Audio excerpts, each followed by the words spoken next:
Salut, j'espère que tu vas bien. Aujourd'hui, toi et moi, on va parler de la chose la plus prisée dans ce monde, la chose qui a le plus de valeur aux yeux des êtres humains. Et cette chose, c'est le temps. C'est assez facile de comprendre pourquoi cette ressource a tant de valeur pour nous autres les êtres humains, parce qu'en réalité, elle est intrinsèquement liée à notre existence. Ton existence a un début et une fin. Entre les deux, tu vas pouvoir expérimenter un maximum de choses, tu vas pouvoir littéralement vivre. Et toi, ton but, c'est de vivre un maximum de choses. Et par conséquent, plus tu as de temps à disposition, plus tu peux te permettre de tester de nouvelles choses, de vivre de nouvelles expériences. Donc, tu veux avoir un maximum de temps. Cela dit, j'ai pas envie de te parler uniquement de la valeur symbolique de ton temps parce que tu es assez grand pour l'appréhender. On te l'a déjà rabâché plein de fois. Oui, plus tu attends, moins tu pourras expérimenter de choses dans la vie, etc. Pourtant, c'est pas ça qui te fait passer à l'action. C'est pas ça qui littéralement te motive à grandir. Et justement, j'aimerais qu'on voie les choses d'une autre perspective. Une autre perspective que tu connais aussi, mais que j'ai envie de creuser. Et cette perspective, c'est que ton temps représente de l'argent.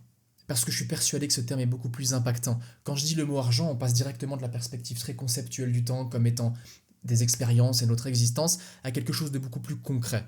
Quelque chose que tu vas pouvoir utiliser et que tu as déjà eu toi-même entre les mains.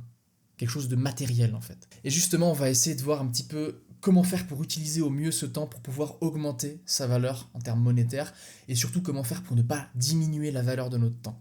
C'est un peu ça que j'aimerais te faire comprendre parce qu'encore une fois, je suis sûr que c'est plus impactant et que ça va vraiment te permettre de passer à l'action. Tant qu'on viendra, notre temps n'a pas forcément la même valeur. Certaines personnes vont travailler 1 heure pour 10 euros, d'autres vont travailler 1 heure pour 20 euros, tandis que d'autres vont travailler 1 heure pour 100 euros ou plus. Et là, tu comprends en fait que ton temps équivaut à de l'argent. C'est-à-dire que si pendant 1 heure tu ne fais rien, tu perds potentiellement 10 euros, alors qu'une autre personne perd potentiellement 100 euros. Alors voyons maintenant comment faire augmenter cette valeur de notre temps. Et pour te montrer comment faire, je vais devoir t'introduire à un concept que tu connais probablement, qui est la gratification instantanée, la gratification différée. Mais laisse-moi quand même te faire une petite piqûre de rappel. La gratification instantanée, c'est quand tu fournis un effort et que tu reçois une récompense directement après.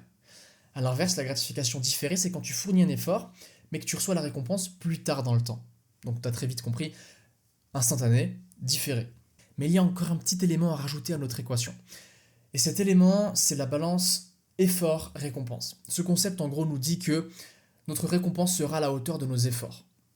Par conséquent, plus tu fournis d'efforts, plus tu auras une récompense qui sera grande, moins tu fournis d'efforts, plus tu auras une récompense qui sera petite. Encore une fois, à la hauteur de ce que tu as fourni. Alors pour augmenter la valeur de ton temps, c'est assez simple, il va falloir que tu investisses en toi. Il va falloir que tu choisisses la gratification différée, la gratification long terme. Que tu fournisses des efforts aujourd'hui, tout en sachant que les résultats n'arriveront pas aujourd'hui même. Peut-être qu'ils arriveront demain, peut-être qu'ils arriveront dans une semaine, peut-être dans un mois, peut-être dans un an, peu importe. Fournis des efforts maintenant, encore et encore et encore, sème des graines, mais garde en tête qu'un jour la récolte arrivera. Et plus tu auras semé, plus la récolte, mec, elle sera incroyable. Plus tu fournis d'efforts, plus tu as une grande récompense. Typiquement, si tu veux construire une cathédrale, va falloir que tu poses une brique, puis une autre, puis une autre, puis une autre, puis une autre, avant de pouvoir voir le résultat final. Comme ça, tu comprends bien, tu as un peu l'idée. Maintenant, il y a aussi les actions neutres qui, en réalité, n'impactent pas directement la valeur de ton temps. Mais, en réalité, elles te font quand même perdre du temps parce que tu n'es pas en train d'augmenter la valeur de ton temps, donc tu perds de l'argent, tu vois. Mais bref, c'est typiquement aller aux toilettes. C'est pas fondamentalement mauvais d'aller aux toilettes, mais ça ne te permet pas non plus de gagner de l'argent. Mais de toute façon, les actions neutres, on va un petit peu les laisser de côté. Ce sur quoi il faut vraiment que tu te concentres, c'est premièrement les actions positives qui font augmenter la valeur de ton temps. Donc, fournir des efforts aujourd'hui pour avoir des résultats plus tard. Et les actions néfastes. Les actions vraiment négatives pour toi. Maintenant, je vais te mentionner quelques actions néfastes pour la valeur de ton temps, même si tu verras, elles sont assez simples à débusquer. Drogue, alcool, jeux vidéo, porno, scroller sur les réseaux, McDo, petite rime. Non, mais c'est assez facile de savoir en quoi ces actions sont néfastes pour toi, mais si on y pense, en réalité, on pourrait les apparenter à des actions neutres, dans la mesure où elles nous font perdre notre temps, on ne peut pas faire autre chose en même temps, et elles ne font pas augmenter la valeur de notre temps. Donc ça pourrait être neutre comme de manger, comme d'aller aux toilettes. Mais c'est bien pire que ça, parce que ça vient influencer ce concept qu'on vient de voir de balance effort-récompense. Elles viennent saboter notre système dopaminergique, notre système de récompense. On va en réalité être habitué à fournir très peu d'efforts pour avoir beaucoup de résultats. Typiquement, quand tu scrolles, tu chopes de la dopamine. Tu as des petits shoots de dopamine parce que tu es content, alors que l'effort que tu fournis, il est infime, il est quasi inexistant, et ça, c'est pas normal. Et là où ça vient vraiment influencer négativement la valeur de ton temps, c'est qu'en réalité, tu seras plus capable de fournir les efforts. Parce qu'encore une fois, tu veux une grande récompense, il va falloir fournir de gros efforts. Mais là, tu seras plus capable d'attendre et de fournir les efforts, parce que toi, tu auras tellement envie d'avoir une récompense gigantesque pour un travail minime que tu vas perdre le courage, tu vas perdre la motivation et tu vas pas vouloir continuer. Et ça, c'est problématique. Tu as été désensibilisé, tu as été surstimulé par plein de choses inutiles et tu n'es plus capable de fournir les efforts nécessaires pour arriver là où tu veux. Alors maintenant qu'on sait tout ça, va falloir en toute logique éviter les choses qui sont néfastes pour la valeur de notre temps et en réalité pour notre existence. Il va falloir mettre en avant les choses qui justement sont positives pour nous et sont positives pour la valeur de notre temps pour gagner un max d'argent, mec. Oublie-le pas, je sais que ça te motive.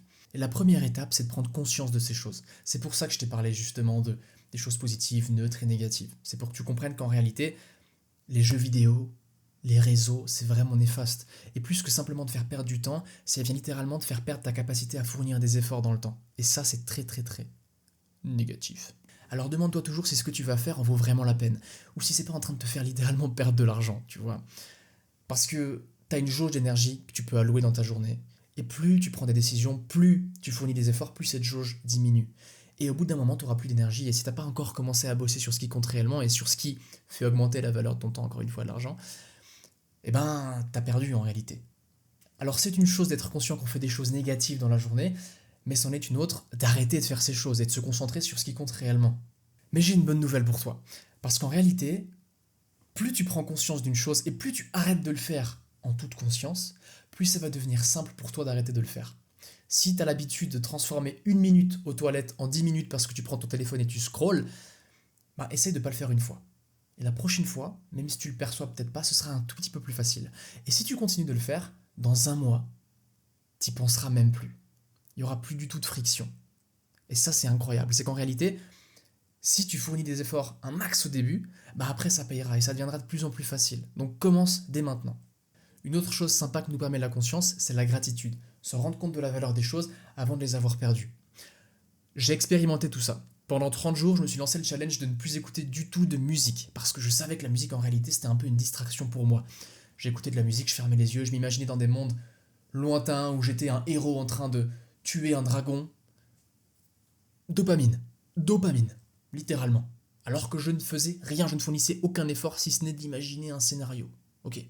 Et après 30 jours, plus du tout dépendant de la musique. J'arrive à me motiver, j'arrive à avoir cette dopamine ailleurs que dans des efforts qui soient vides. Non, je fournis des vrais efforts et je suis vraiment content de ce que je fais. Et en plus de ça, j'arrive à percevoir la vraie valeur de la musique. Je sais l'apprécier quand j'en écoute. Mais en réalité, tout ce que je te dis là, si je t'ai parlé d'argent, si je t'ai parlé de valeur du temps, c'est vraiment pour que tu prennes conscience. C'est ça que je veux que tu comprennes. Parce que si tu es conscient de ce que tu fais, alors dans ce cas-là, tu es responsable de ce que tu fais. Et si tu veux jouer aux jeux vidéo, c'est toi qui décides de le faire. Ce qui compte, c'est que tu sois en paix avec toi-même. Moi aussi, j'ai besoin des fois de prendre des activités qui soient neutres, qui ne fassent pas évoluer la valeur de mon temps, augmenter la valeur de mon temps. Parce que ça me fait du bien, des fois j'ai besoin de lever un petit peu le pied. Et c'est pas grave, c'est positif. Des fois aussi je joue aux jeux vidéo. C'est pas grave, encore une fois. Ce qui compte, c'est d'en être conscient. Parce que quand on est conscient, tu peux vraiment prendre des décisions qui soient lucides. Et des décisions qui soient finalement bonnes pour toi en réalité. Parce que le but de la vie, c'est pas de gagner le plus d'argent chaque minute. Non. Le but de la vie, c'est toi qui le décides. Et ce qui compte, en réalité, pour être heureux, c'est d'être en paix avec toi-même. Alors voilà, on arrive à la fin de cette vidéo, j'espère qu'elle t'aura plu. Le but, encore une fois, était, via la métaphore de l'argent et de la valeur de ton temps, te faire comprendre que tu dois être conscient de ce que tu fais. Tu dois être en paix avec toi-même. Si tu décides de jouer aux jeux vidéo, ok, mais il faut que tu le décides. Il faut vraiment que tu pèses le pour et le contre. Et qu'après tu prennes la décision. C'est vraiment ça que je veux que tu comprennes. Moi, je m'en fiche. Tu joues aux jeux vidéo, c'est pas grave. Ce qui compte, c'est que tu sois en paix avec toi-même. Parce que ce qui nous fait souffrir en réalité, c'est un décalage entre ce que l'on veut réellement et ce que l'on fait actuellement. Donc, maintenant tu sais, maintenant tu es conscient. Si tu veux atteindre quelque chose mais que tu n'agis pas dans cette direction, tu le sens et ça te fait souffrir. Prends conscience, choisis la direction que tu vas prendre et fonce là-dessus. Où que tu en sois dans la journée quand tu regardes cette vidéo, je te souhaite de bien la terminer. Prends soin de toi et fais augmenter un maximum la valeur de ton temps. Tu te remercieras plus tard. Allez, sur ce, ciao ciao.